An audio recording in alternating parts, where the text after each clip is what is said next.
Success shouldn't feel this exhausting. If you're winning on paper, but burning out behind the scenes, you aren't failing. You're stuck in a psychological bottleneck called a hurdle of stop. I've been there. On the outside, things look great, but I was secretly burning out, convinced I was just lucky, and waiting to be exposed as a fraud. I realized I didn't have a business problem. I had a mindset block. Whether it's imposter syndrome, perfectionism, or fear or failure, these aren't just feelings.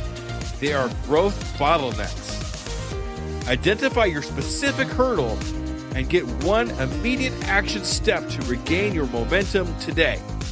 Go to tuepodcast.net/quiz. That's tuepodcast.net/quiz to take the 3-minute assessment and get your report now. This is an Undiscovered Legacy production and proud member of Pod Nation Media Network. The imposter syndrome is actually a monster that I use, and it's a lot like a mimic, because the imposter syndrome basically constantly changes the way that it appears, but it always becomes the thing that you want to be, but you don't think that you're strong enough to become. And so the easiest way to defeat the imposter syndrome is to become the thing that it is in front of you. And so what we do is we teach a lot about that. So that's an easy one there. Failure, to me, failure is always a trap. I love a good trap. And the way that we conquer failure is we say it's not a stop, it's a step. You can always disarm the trap. And so it's looking at it from a different perspective. Are you ready to unlock your entrepreneur potential? Are you ready to break free from all the barriers holding you back? Then you've come to the right place. Welcome to the Undiscovered Entrepreneur, your first step in getting across the start line. Let's get across that start line together, right here, right now, on the Undiscovered Entrepreneur. Salutations, school believers, and we're here again with another amazing entrepreneur. Today we're here with Paul. Hey, Paul, how's it going? It's going pretty well, Scoob. How are you? Fantastic. Thank you so much for taking the time out of your day to be on the Undiscovered Entrepreneur, get across the start line. Super appreciate you. Not a problem. I'm happy to be here. This should be a lot of fun. This is going to be a blast. I could tell already. But I do kind of have a semi-serious question to ask you before we get started here, okay? Okay. Okay, here we go. Are you a school believer? Yeah. Ladies and gentlemen, you should have heard the scoop off we had just before we got started here. It was absolutely fantastic. We could have been doing it all day, but we wanted to make sure we took care of you first. So, Paul, right off the bat, I want to tell you, I could already tell we're going to get along great. I could look at the background and my nerd brain just explodes about what's going on behind you. So this interview is going to be amazing. But let's start with exactly who you are, what your entrepreneur adventure is, and how you actually got across the start line in your entrepreneur adventure. All righty. Well, my name is Paul Pape. I am known as Santa for Nerds, and I earned that nickname doing about 20 years of custom creations for people all around the world, but also companies like Disney, Universal, and Nickelodeon. I am a fabricator and a designer of what would be considered custom collectibles. Basically, if there's something that you want that you can't find anywhere else, I'm the guy you go to for that. So that's really where my business has started. And then from there, I did, like I said, it's been 20 years. So I've done a lot of things within that time period. And one of them was I spent 6 years on Twitch. For those of you who aren't familiar with the platform, it's like YouTube, but live. I come from a theater background, so I really like the idea of doing live work with people. And so what I would do is I'd actually do my art in front of a camera 5 days a week for about 6 to 8 hours a day.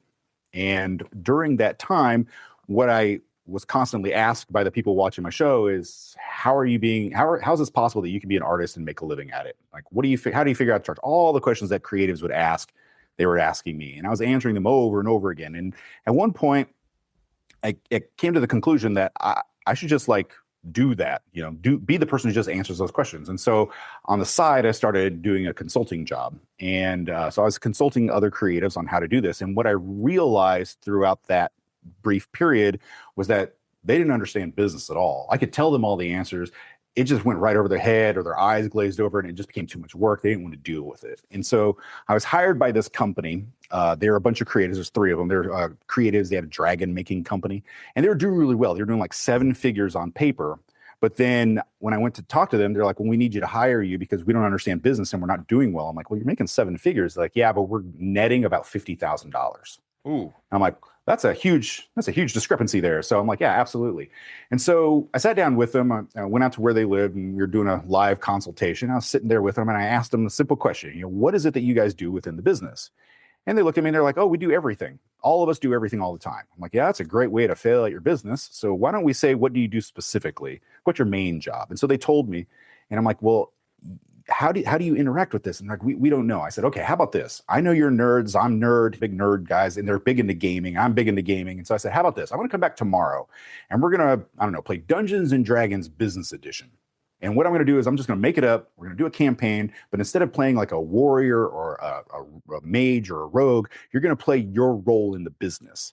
And the monsters that we're going to encounter are not going to be the traditional monsters. They're going to be monsters of things that you'll tackle in business. Things like the scope creeper, which is like a representation of the scope creep, things like that. And so I came back the next day and just kind of like was winging it. We went through, played for about 4 hours. And then after that, the CEO of the company, he's like, is this what business is? Because I think I finally understand it and it's a lot of fun. And I'm like, aha, I think I got something here. And that was kind of the birth of Gamified Business. And what we do with Gamified Business is I am basically a business consultant to creatives, but instead of talking to them about traditional business advice and structure, I turn it all into a live role-playing game, basically Dungeons and Dragons for business. And we do that. We go through, we create character sheets, which is who you are in your business. We figure out what your campaign is supposed to be about, which is what your business is about. And then we go looking for groups, which is why this looks like a tavern, because I play the barkeep. Because of course, in role-playing game, where do you meet the group? You meet them at the tavern, right? And so I play the barkeep. And so what we do is I go in there and we do these campaigns. And I work with that company. And they ended up, after about 6 months, they ended up quadrupling the amount of money that they were bringing in. And it's continued to rise ever since, which has been really great. And so that was really the birth of this whole thing. And that's how I got to where I am now. What a fantastic story. And I love the idea of it too. Hey, Screw Believers, just so you know, that's not AI behind him, y'all. That is an actual setup behind him. He actually pulled that sword out earlier. See, he could touch it. It's tangible. It's tangible. It's real. I just wanted to get that out of the way because mine, not so much. Okay. Right. So, but the thing that really kind of sticks out for me, especially in that particular story, is how you learn to speak the language of your customer, right? Yep. The normal stuff isn't working. So we have to be able to speak to our customers in the right way for them to go have that aha moment, just like your customer had there. Oh yeah, now I get it. So when you're going along here, make sure you understand what your audience is actually listening to and understanding, because if they don't understand what you're saying, then it's just not going to work. 100%. 100%. All right. And also, the monsters in business always has intrigued me, because I actually have several monsters that I've been trying to put a face to for the longest time as doing my podcast. So this is kind of for me, y'all. So I apologize. Okay, so the 4 hurdles to stop, the 4 things I always talk about: imposter syndrome, perfectionism, failure, and fear. If you were to put those aspects into, say, a monster or someone like that in your game, what do you think they would look like, or what do you think they would be like? The imposter syndrome is actually a monster that I use, and it's a lot like a mimic, because the imposter syndrome basically constantly changes the way that it appears, but it always becomes the thing that you want to be, but you don't think that you're strong enough to become. And so the easiest way to defeat the imposter syndrome is to become the thing that it is in front of you. And so what we do is we teach a lot about that one. So that's an easy one there. The failure, to me, failure is always a trap. I love a good trap. And the way that we conquer failure is we say it's not a stop, it's a step. We can always disarm the trap. And so it's looking at it from a different perspective. We always come at our problems as especially with failures, is that, oh man, I screwed up. I'll never recover from this. What am I going to do? And we get it up into our head. Best way to accomplish getting over that would definitely be to look at it as a learning opportunity. It's education. And so once we figure that out, it becomes a step to the next thing as opposed to a stop. I've already forgotten the other two. That's okay. All right. So what are the other two? That's perfectionism. Perfectionism. Perfectionism is it would be like a golem of armor that is the most pristine, the most beautiful, the perfect type of thing, because that is perfectionism. But the problem is perfectionism is a hollow item. There is no such thing as being perfect. And so this beautiful, pristine armor that is alive and coming at you, the reality is it's filled with vapor. And so the easiest way to destroy that is to break it down and recognize the ghost that's inside. And what was the last one? Fear. Fear. Fear is one that we all have. I mean, unfortunately, that's just the dark, brooding thing. And the best way, I love this, the way that fear is applied in a lot of video games. I'm a huge gamer, is that it's always the shadow version of yourself. And so if I was to play against fear, the fear is me. Because the reality is, we always get up on our head again about how, oh, they're thinking this and the customer's not doing this and all that. But the reality is it's just you projecting.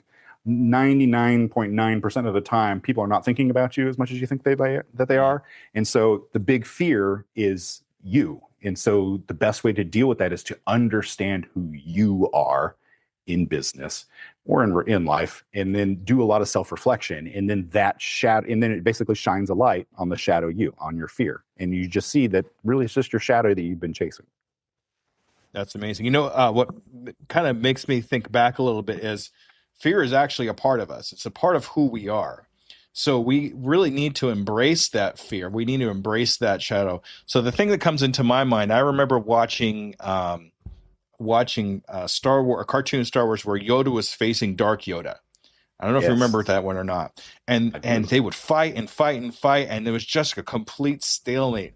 But when the regular Yoda said something along the lines of, "You are me, and I accept you for who I am because you're part of me," he was able to not so much defeat him, but take him into himself. And whenever I think about fear, that's the first thing that comes into my head, is the understanding that as long as we can accept fear as part of who we are, then we'll be a lot better off, because without light, there is dark. Without dark, there is light. Cliche, cliche, cliche.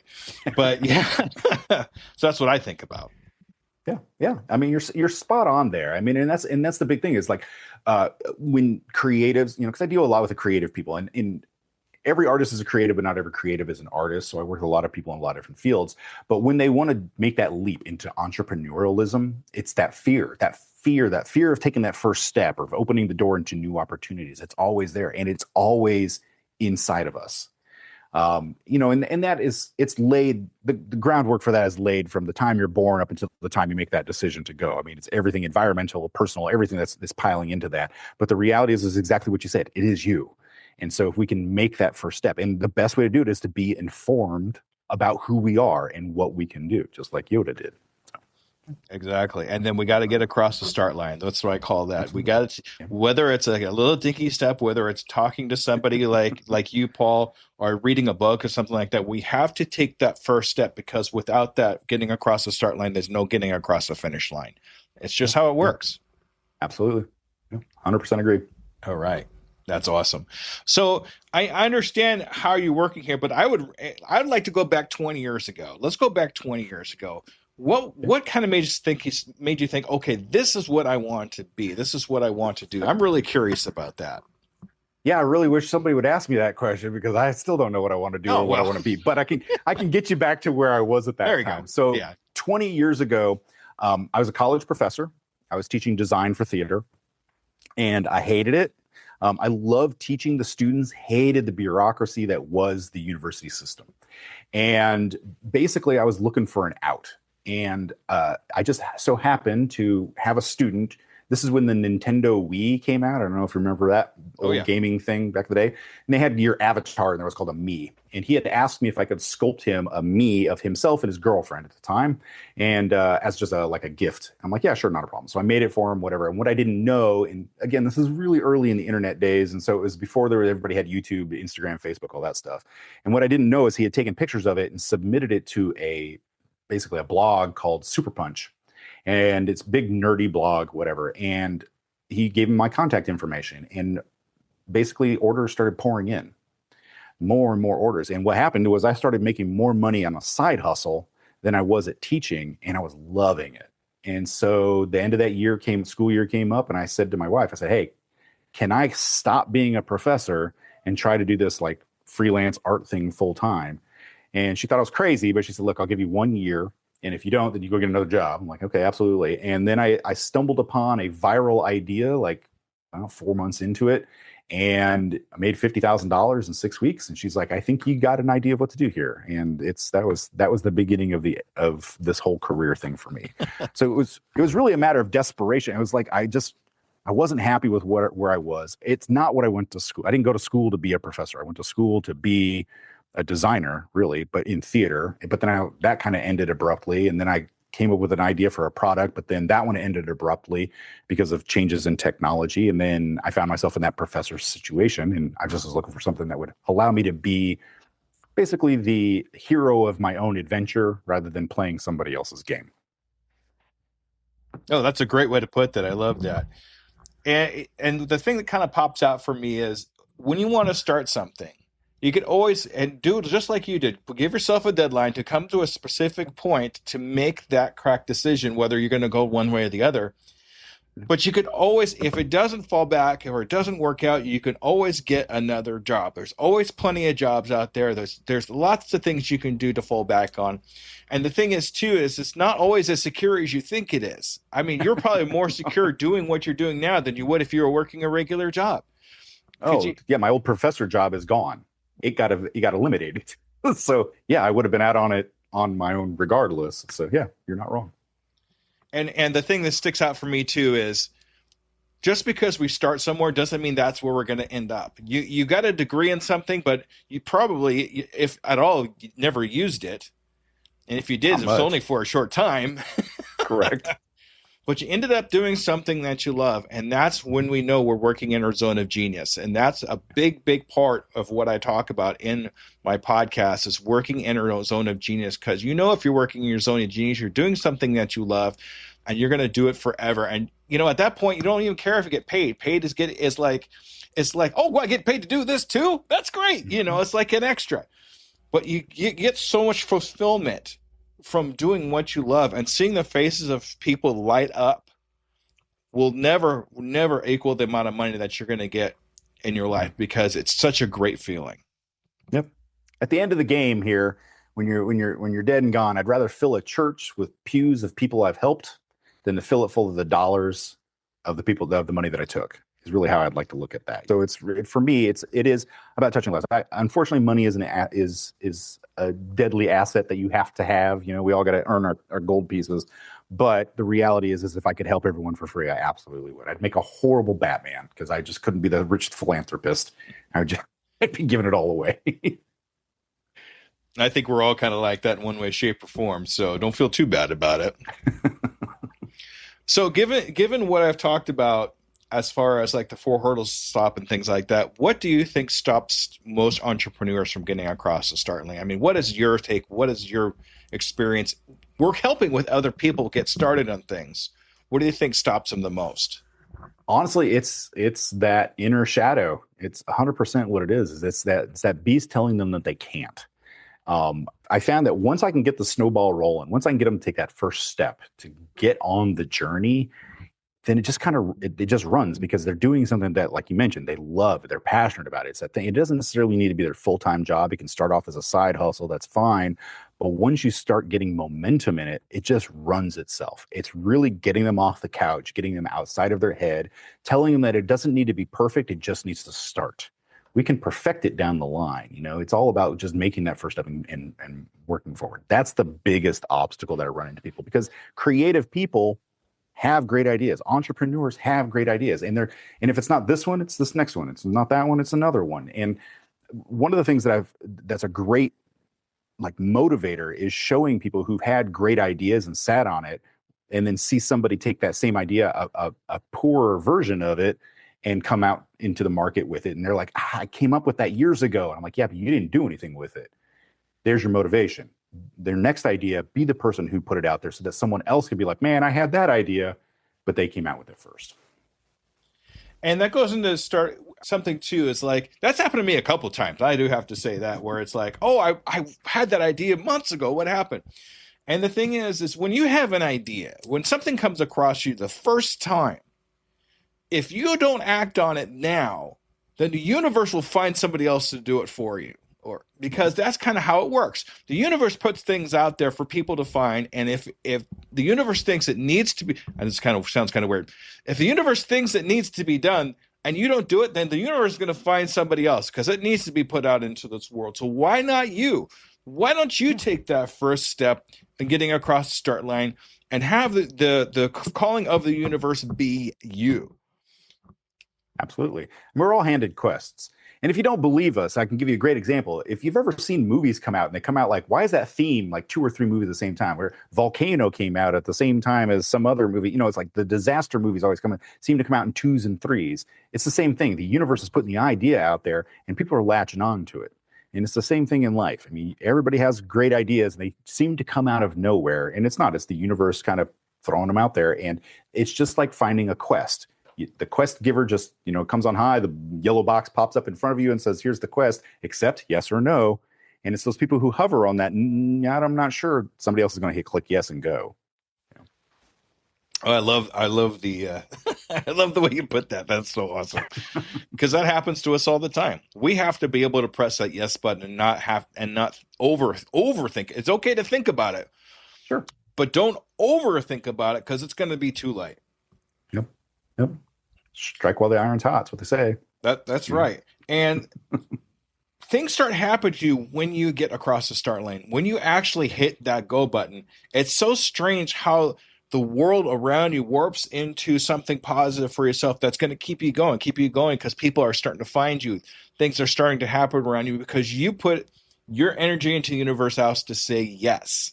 Mm-hmm. Then suddenly, okay, he said yes, let's throw him this positive thing. Let's throw him, because that's what happens. That's what's happened to me 5 years into this. And I'm meeting people like you, Paul, which is absolutely fantastic. I got to tell you. Thank you. But other people too, like I've met Pat Flynn. I've met people at PodFest. I've done my first stage talk recently. It's been amazing.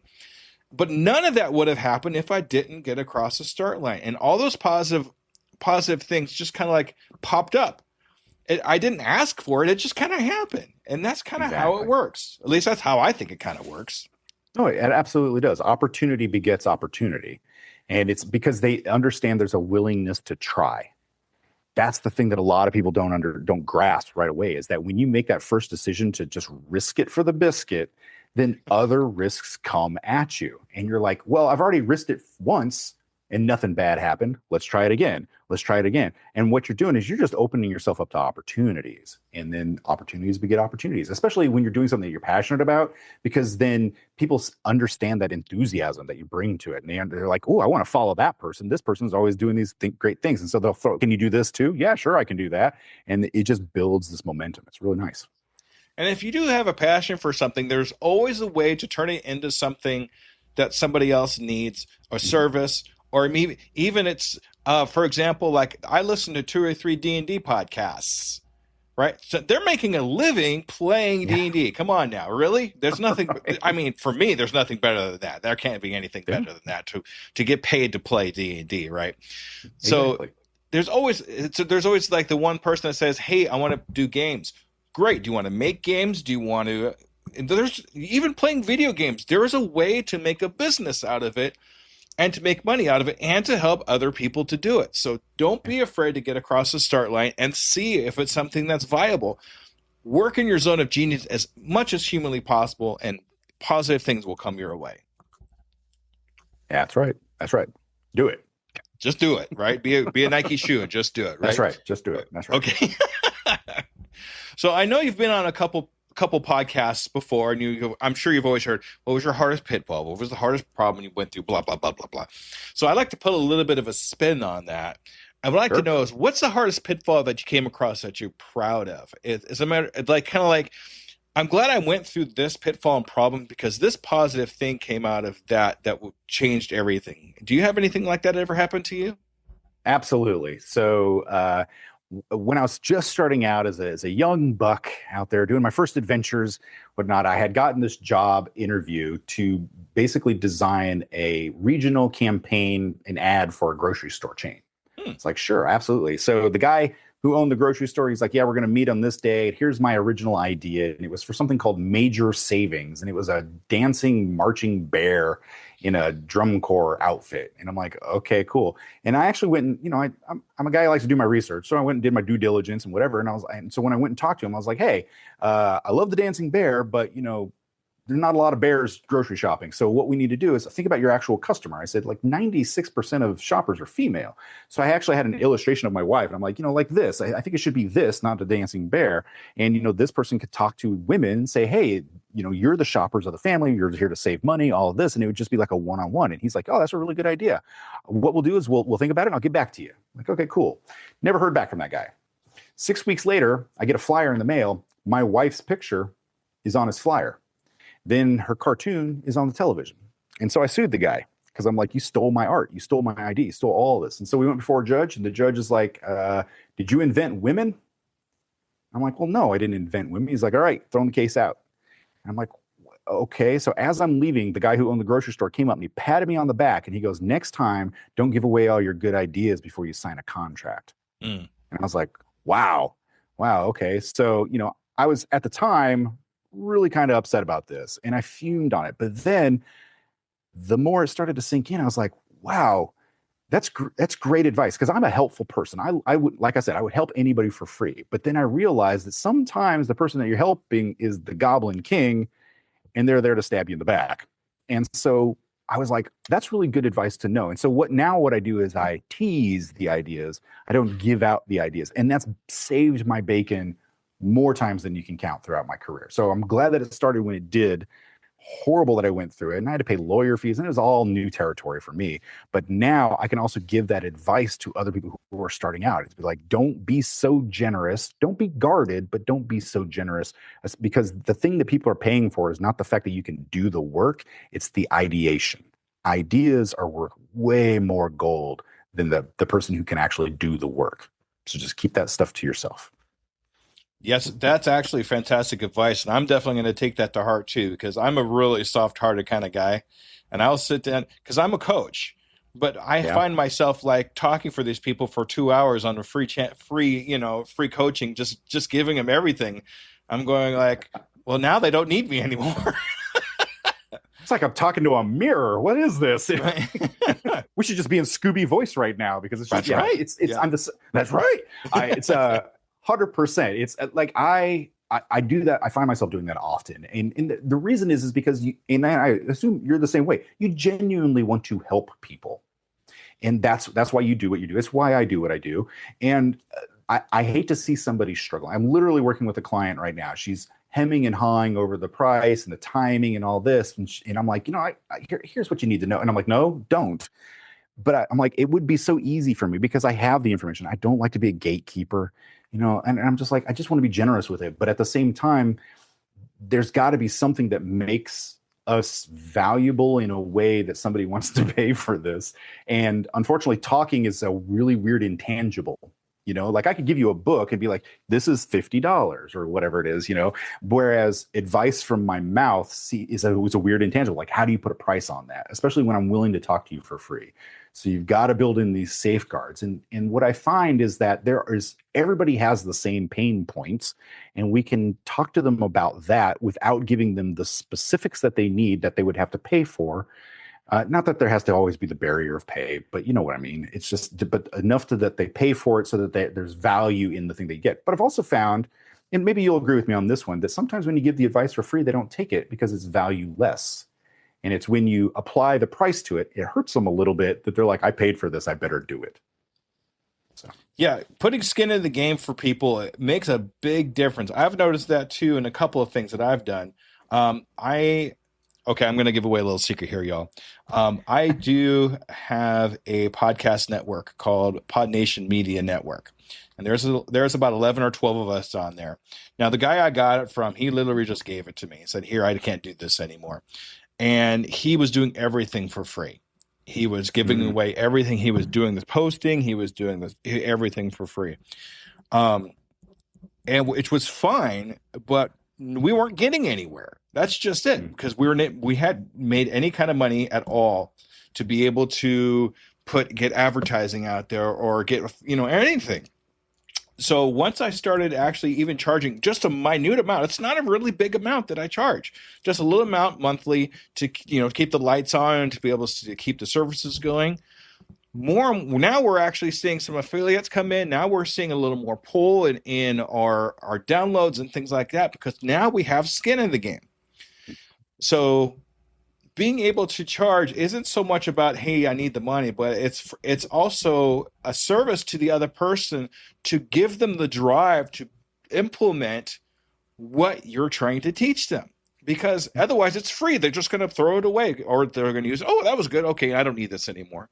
No, I paid for this. You know how hard it is for me to buy something and just throw it away? I keep it. I'm almost like a hoarder when it comes to stuff like that, because I spent money on this thing. So I kind of have that same kind of feeling when it comes to products and things like that, for services or even just coaching now, because I have a different type of respect for it. So that's kind of how I feel about it. That's for sure. Yeah, you nailed it. That's exactly the thing. It's that little bit of pain that you have to incur to be able to make it. It's like growing, growing pains. It's all of those things that it hurts, but then we recognize that it has value, it has weight to it. Whereas the things that are waved in front of us for free, they don't have much weight. And so they can just flutter away, or they get tossed. I mean, if you've ever been to a trade show and you've gotten all the freebies that come in there and you put it in your bag and you get home with your bag and you're like, trash, because most of it isn't worth anything, and it's like, it was a fun experience in the moment. I liked collecting all the things. I'm a pack rat. But at the end of the day, it's like, well, I don't really need 75 pens. So, just tossing it, it's like, it doesn't have any weight. But if I had gone there and I paid money to get an autographed version of something, I'm not throwing that away. I won't put that on my wall. That's a permanent thing. Because it cost me something. It hurt a little. Therefore, it's the same thing with advice. So. All right. That's amazing. Thank you so much, Paul. That's awesome.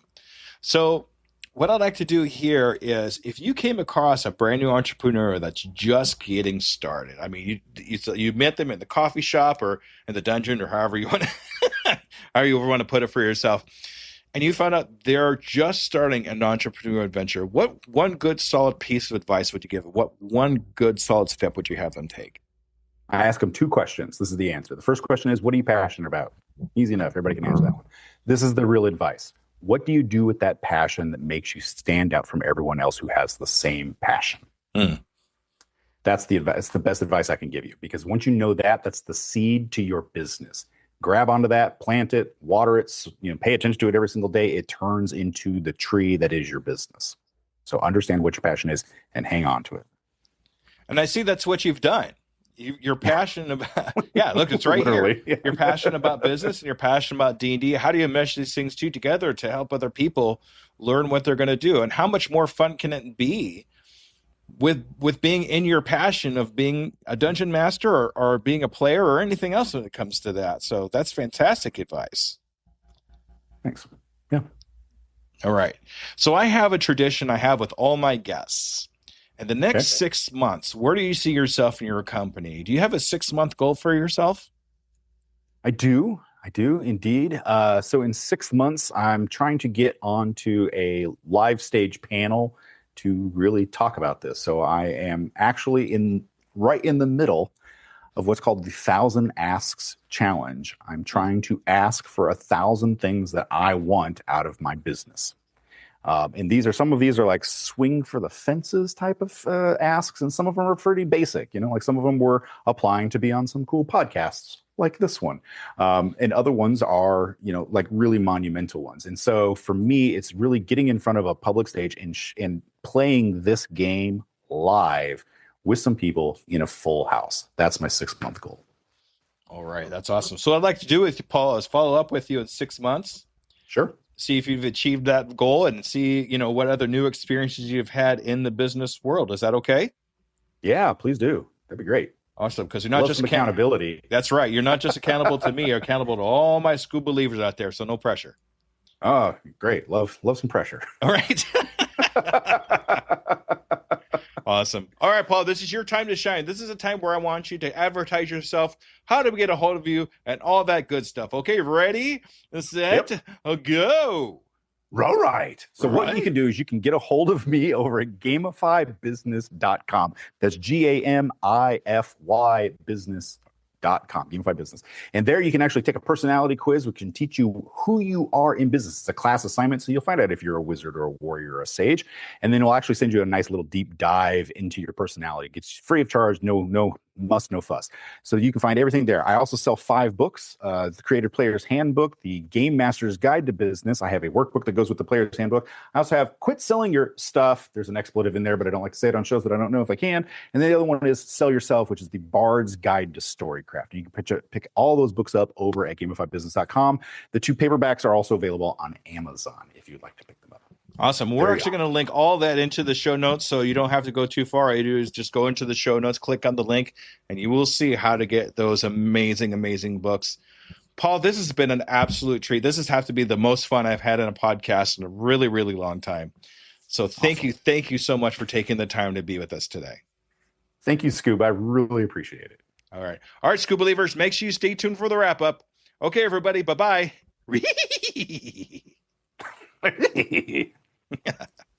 All right, that was a great conversation we had, Paul, today. Thank you so much, Paul, for taking the time to be on the Undiscovered Entrepreneur.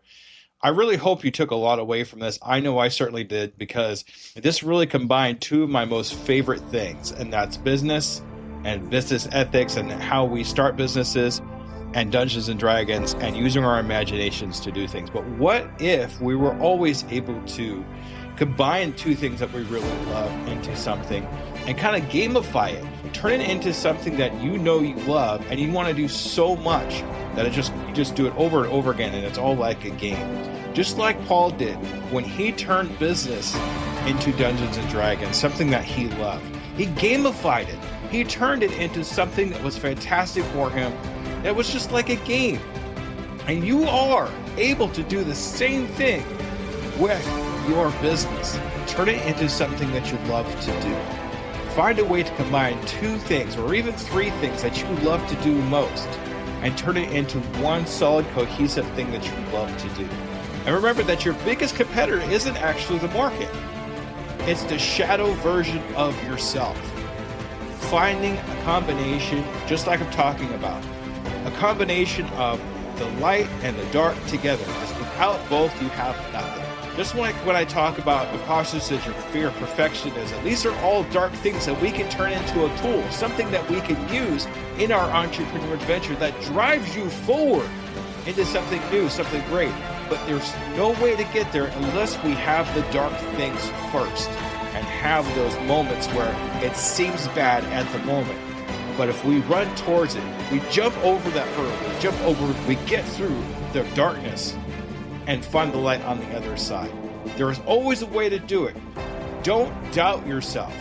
Go forward with yourself. Find a way to get over the hurdle. And remember that the universe rewards us for saying yes.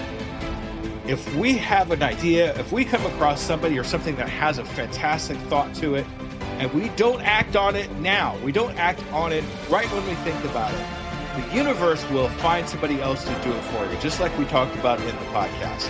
And while we're sitting on our hands trying to make it perfect, somebody's going to build a lesser version of the idea that you had and then make waves with it. And you're sitting in the back wondering, that couldn't be me. Why didn't we do it? So let's take action on our thoughts. Let's take action on our ideas now before this universe gives somebody else the opportunity to come up with your idea. And with that, I want to say thank you very much, Scoop Believers, for another fantastic episode, and I will see you in 2 weeks. Thank you, everybody. Bye-bye. And there you have it, future entrepreneurs. We've taken a vital step on the journey across the start line. Remember, every great business begins with a single idea and the courage to pursue it. And you've already showed that courage just by being here today. As we wrap up this episode of the Undiscovered Entrepreneur Get Across the Start Line, I want you to reflect on the path. You have to recognize the 4 hurdles of stop. Is it imposter syndrome holding you back? Is it perfectionism, failure, or fear? Identifying which one affects you the most is the key to unlocking your momentum. But here's the real secret. The hurdles are not in the way, they are the way. Every time you clear one, you're building the exact strength you need for your journey ahead. Until our next episode, keep pushing, keep dreaming, and keep jumping over those hurdles. This is Scoob, your guide across the start line. Remember, your future is waiting. I can, I am, I will, and I'm doing it today. Hello, Screw Believers. Let me ask you a real quick question. How many cups of coffee have you had today? 3, 5, 7? And let me guess, you've got a Red Bull in the other hand just in case, right? Yeah, I see you. Now, here's the truth bomb nobody wants to hear. You're not building a business. You're building a caffeine dependency. Listen, I get it.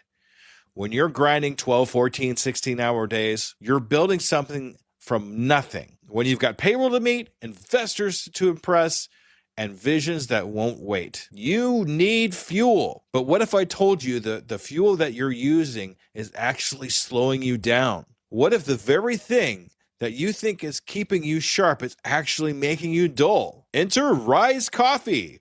This isn't your grandma's mushroom tea. This isn't some hippie wellness trend. This is science meets performance. And here's what makes Rise different. Less than half the caffeine of a regular cup of coffee. But here's the kicker. You won't miss it. 6 organic powerhouse mushrooms, including cordyceps, what Olympic athletes use, and lion's mane, what Silicon Valley biohackers swear by. Sustained energy that doesn't spike and crash. We're talking smooth, clean power from morning to moonlight. Crystal clear focus without the jitters. Imagine closing the deal with calm, confident mind instead of the caffeine chaos. Gut health and immune support, because what's the point of building an empire if you're too sick to enjoy it? So here's the challenge to you. Stop borrowing energy from tomorrow. Stop running on fumes and call it a hustle. Stop wearing your caffeine addiction like a badge of honor. Real entrepreneurs optimize, real entrepreneurs adapt, real entrepreneurs win. You can't win if you're crashing at 2 p.m. while your competition is just getting started. Break the cycle.